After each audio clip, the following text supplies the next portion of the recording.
사명을 받고 또 하나님 나라의 선교에 헌신할 수 있는 것은 우리 공동체가 1대1과 순을 통해서 든든히 세움을 받고 있기 때문입니다. 모든 성도들이 배우든지 가르치든지 하는 그 한 목사님의 비전이 계속 이어지도록 말씀과 기도로 제자가 되고 또 제자를 삼는 1대1 제자형, 그리고 각 순이 예배 공동체로, 성령 공동체로, 선교 공동체로 이렇게 세워지고 있기 때문입니다. 이 일에 헌신하신 여러분들 정말 하나님의 축복이 함께 하시길 바랍니다. 순장은 섬기는 직분이기도 하지만 또 순장으로 섬김으로써 우리 순장님들 자신의 영혼이 더 하나님을 깊이 알아가는 축복이 있을 줄로 믿습니다. 가끔 보면 순장으로서 섬길 때는 그 영성이 살아있다가 순장의 직장을 내려놓자마자 그 영성이 좀 흐려지는 경우도 있습니다. 다른 그런 것은 아니지만 그것은 이 순장이라는 책임감이 때로 무겁지만 하나님께서 붙잡아 주시는 귀한 통로가 되는 줄로 믿습니다. 순장은 순을 이끄는 우리 작은 공동체의 리더이기도 하지만 또 가끔 그런 생각을 합니다. 순장이라는 단어를 생각할 때마다 과거에 우리 나라의 왕이 돌아가시면 함께 묻는 것이 순장이라는 거예요. 그래서 저는 그런 생각을 합니다. 우리 순장님은 다 왕이신 주님과 함께 십자가에서 순장되는 사람입니다. 순장이 잘 될수록 순장의 직분을 잘 감당하게 될 것입니다. 그래서 아멘이 약하네요. 죽는 것은 쉽지 않습니다만 주님과 함께 완전히 주님의 무덤에 함께 묻힐 때 부활의 영광과 능력을 체험하게 될 줄 믿습니다. 오늘 본문은 예수님께서 하나님 나라를 가르치시는 비유를 주시는 가운데 첫 번째 주시는 비유입니다.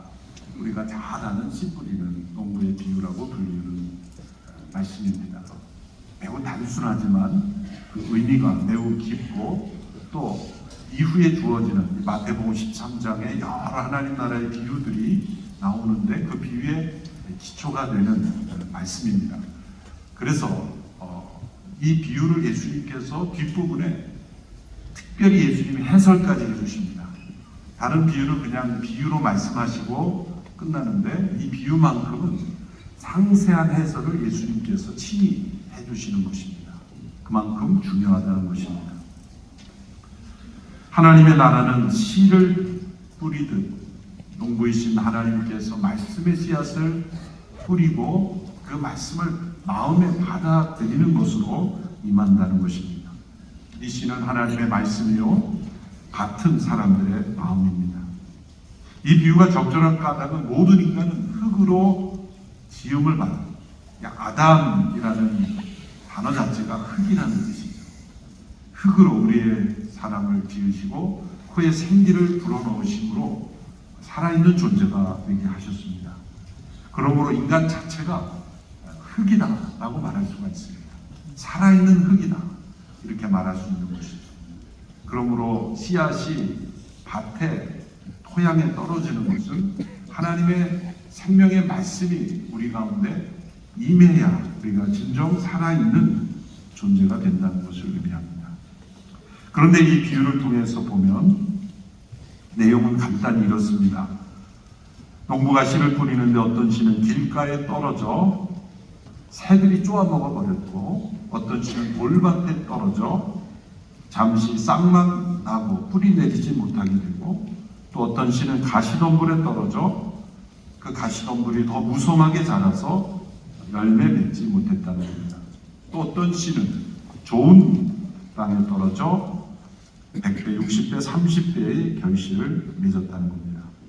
먼저 이 내용을 들으면서 슬픈 소식을 우리가 들어야 합니다. 무엇이 슬픕니까? 씨의 4분의 3이 다 버려졌다는 겁니다. 파손되었다는 겁니다.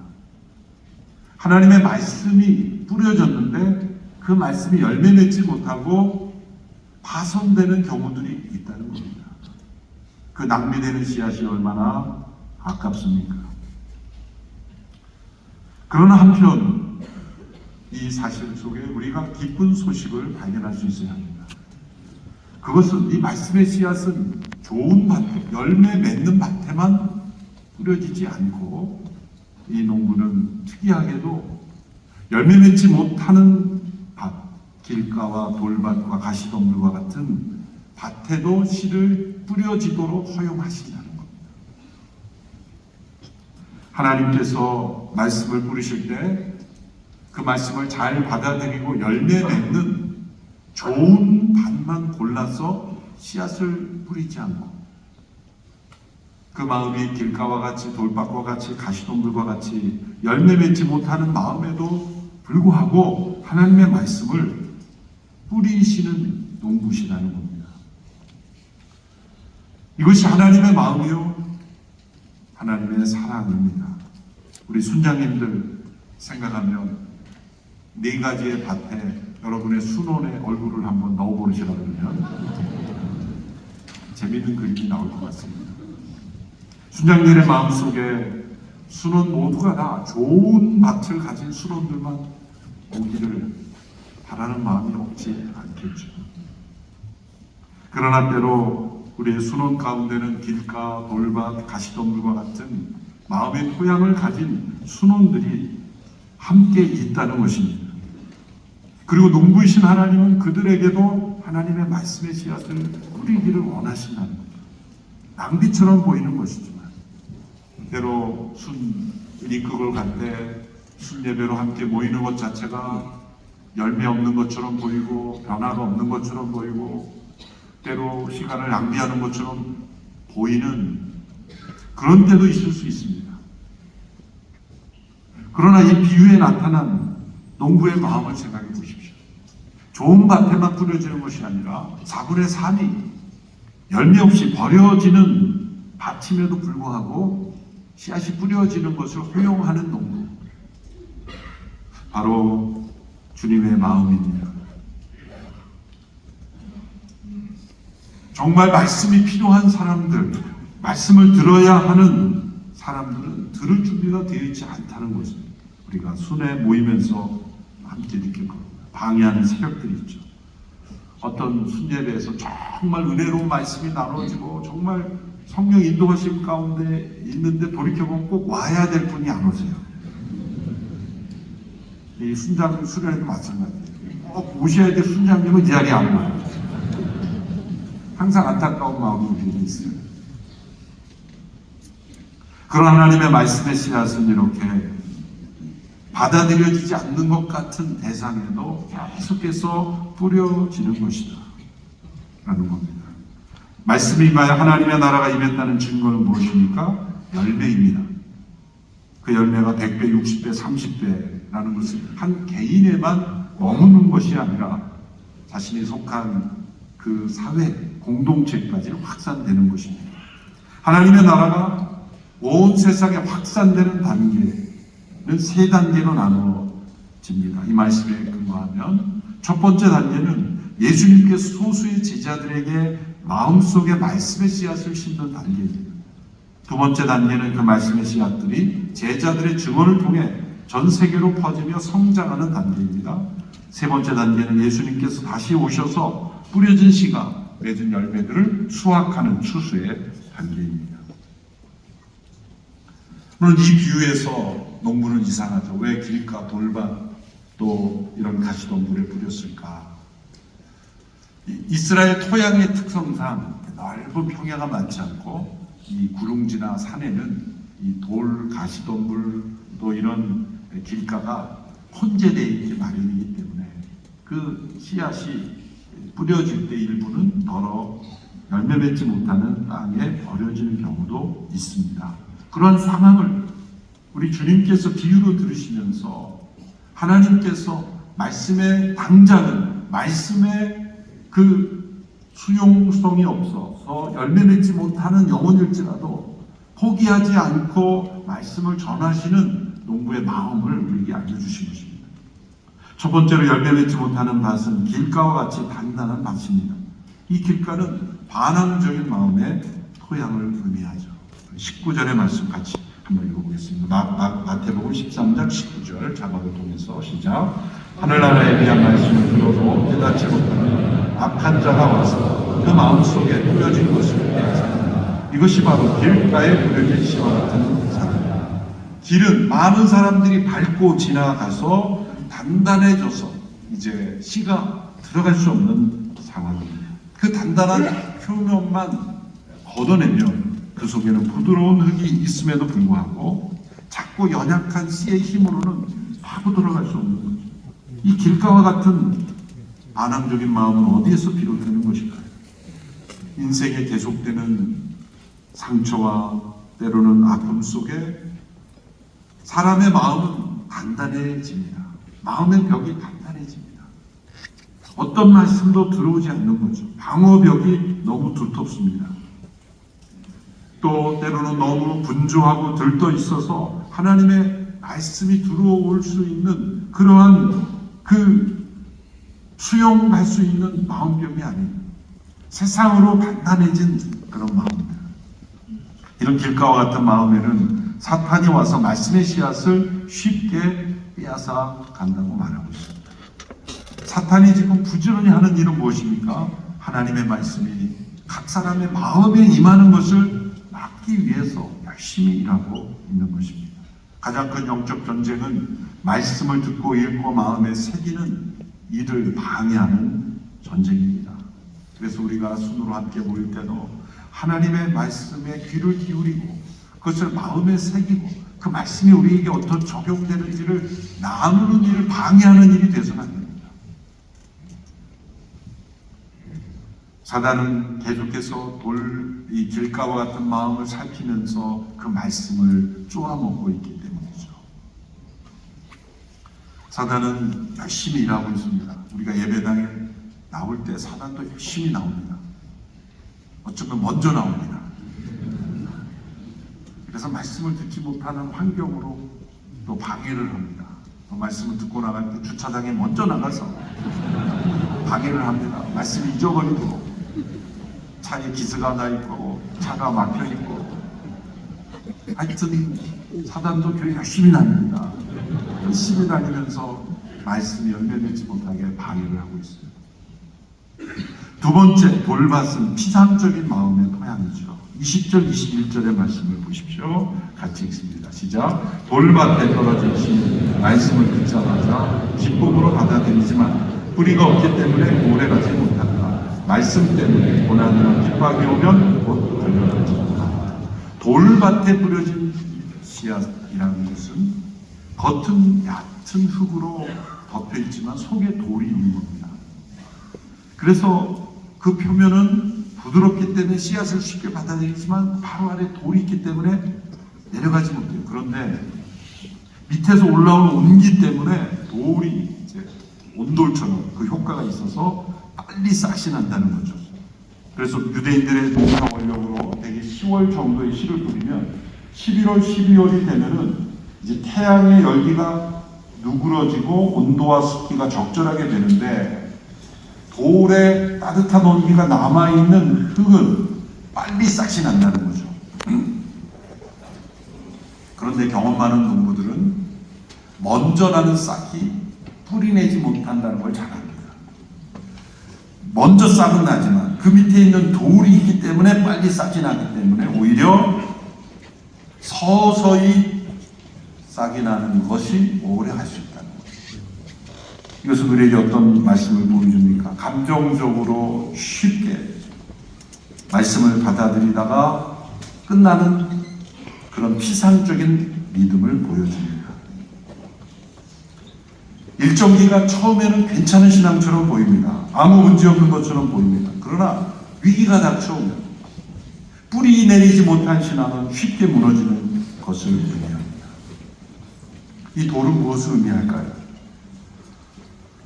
길가는 마음 밖이 단단해져 있지만 이 돌은 속 깊은 곳에 단단해져 있는 돌이 있는 것입니다. 겉으로는 잘 받아들이는 것 같습니다만 속이 변하지 않는 것입니다. 이 돌은 저는 세계관이라고 생각합니다. 세계관이란 생각하지 않고 그냥 믿는 겁니다. 아무 판단 없이 그냥 받아들이는 겁니다. 우리가 안경을 쓸 때 안경을 오래 쓴 사람은 자신의 안경색이 다른 색이 있어도 의식하지 못하고 세상이 다 그런 색으로 보이는 거죠. 나와 안경이 분리되지 않지 않습니까? 렌즈를 쓴 분, 안경을 쓴 분. 그래서 내가 안경을 쓰고 있다는 것도 의식하지 못하고 그 도수로 세상을 보고 있지 않습니까? 어떤 분은 그래서 이 세계관을 정의하기를 창자 속에 내려가 있는 믿음이다, 이렇게 정의하기도 했습니다. 참 적절한 비유입니다. 아무 생각 없이 분별하지 않고 그냥 믿어지는 것, 그게 속에 들어있는 세계관이에요. 그래서 성경에 하나님이 나타난 이 세계관으로 변화되지 않고 겉은 믿습니다. 예배도 참석하고 어떤 활동도 하는데 마음속 깊이 들어있는 그 세계관으로는 전혀 다른 세계관이 있어요. 그 양파 껍질을 벗기듯이 겉은 크리스찬인데 한꺼풀 벗기면 유교적인 세계관이 나와요. 한꺼풀 벗기면 불교적인 세계관. 계속 벗기다 보면 속에는 샤머니즘이 있고 결국 자기를 숭배하는 우상이 들어있을 수가 있습니다. 여러분, 우리가 함께 순예배로 모여 서로 나눌 때 내 속에 있는 돌과 같은 세계관을 불같은 하나님의 말씀과 능력으로 깨트려야 내 안에 있는 세계관이 온전한 성경적인 세계관이 아닐 수 있다는 것, 그것을 인정하고 그것을 고백하고 그것을 돌이키는, 그것은 혼자의 힘으로 안 됩니다. 누군가 도와줘야 돼요. 그것이 깨질 수 있도록 함께 돕는 것이 공동체의 역할이라고 합니다. 이것은 자신의 편견과 고집일 수도 있습니다. 각자의 경험에 따라 믿는 고집이 생기고 확신이 굳어질 때 그것이 세계관화되죠.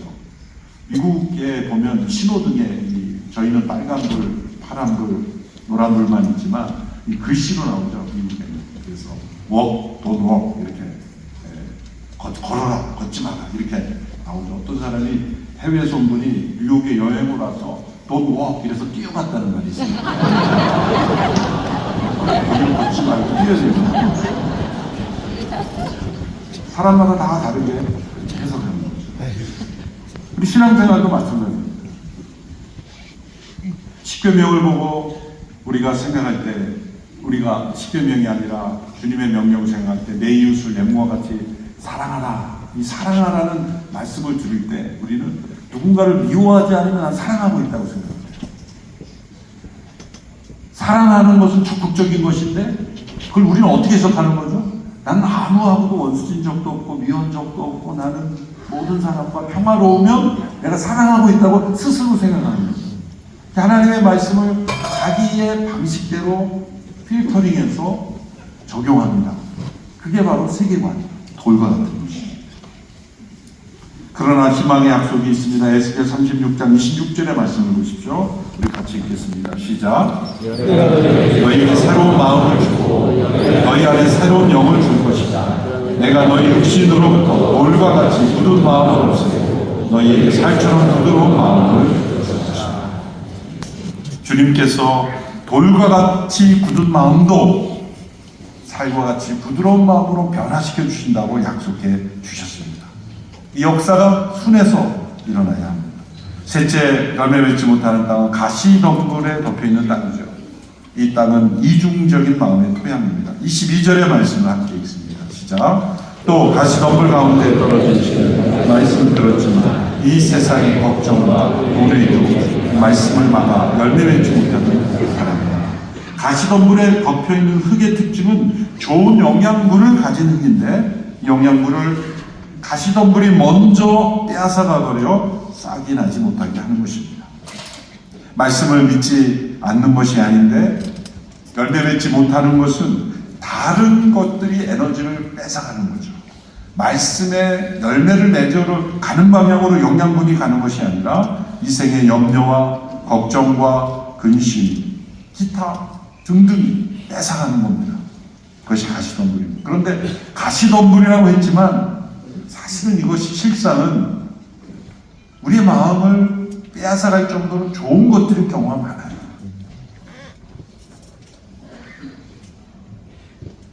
우리 순회에 함께 참여하는 우리 성도들 가운데 가시덤불 때문에 열매를 맺지 못한다고 하는 것은 세상에 이렇게 방탕하게 사는 분들은 없지 않습니까? 그래도 함께 예배드리고 이런 분들은 건전하게 사는 분들.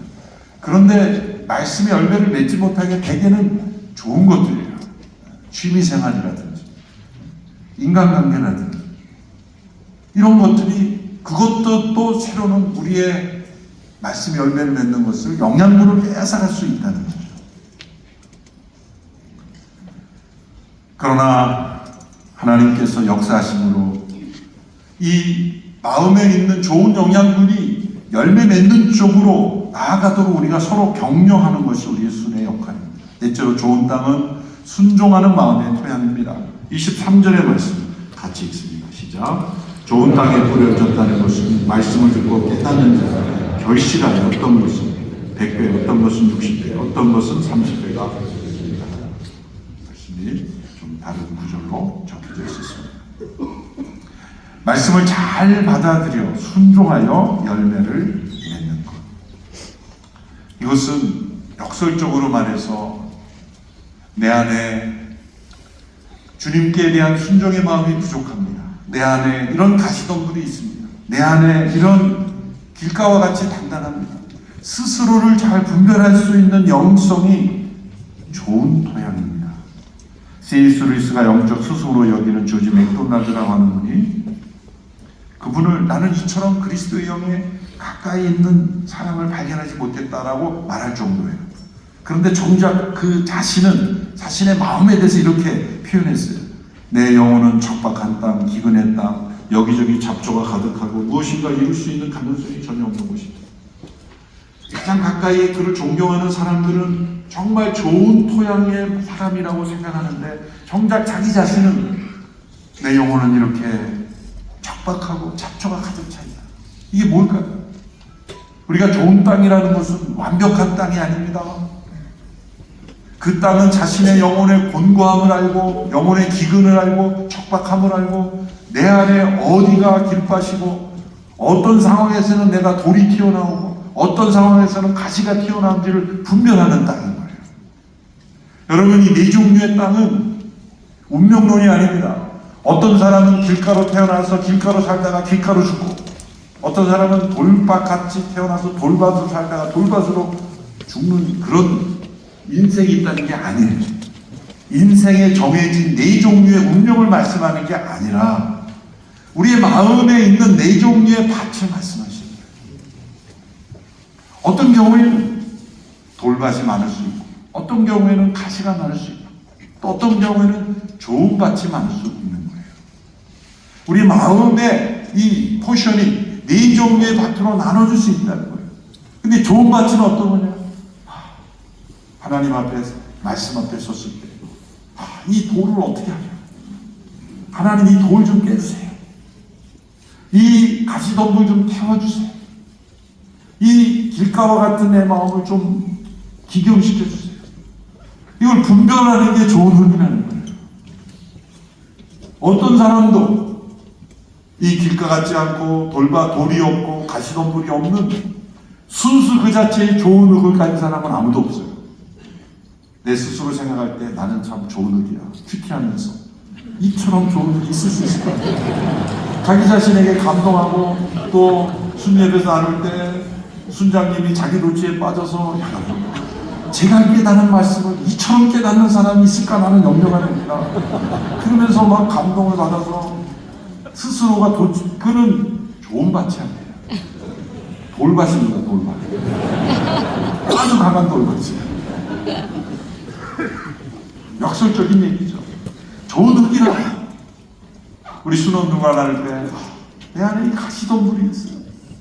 그걸 나눌 수 있는 마음. 제 안에 이 돌이 있는데 잘 안 깨집니다.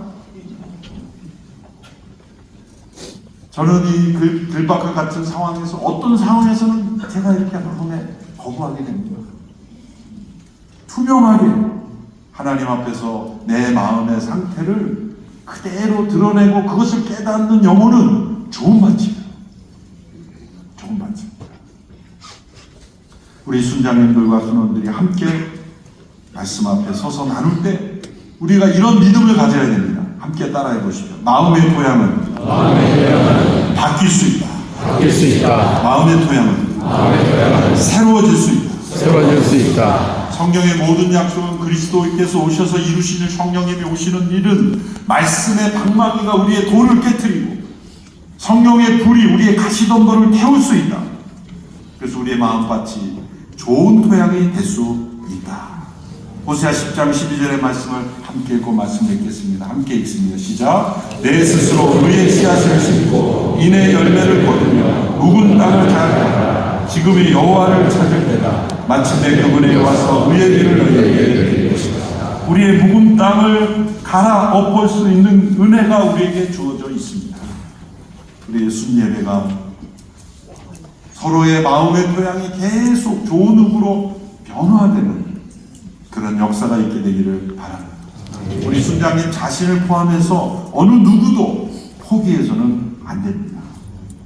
하나님, 저 가시덤불로 뒤덮인 수는 좀 안 나오게 해주세요 라는 기도보다도 저 가시덤불같이 많은 영혼이 있기에 성령의 불이 내릴 수 있는 거예요.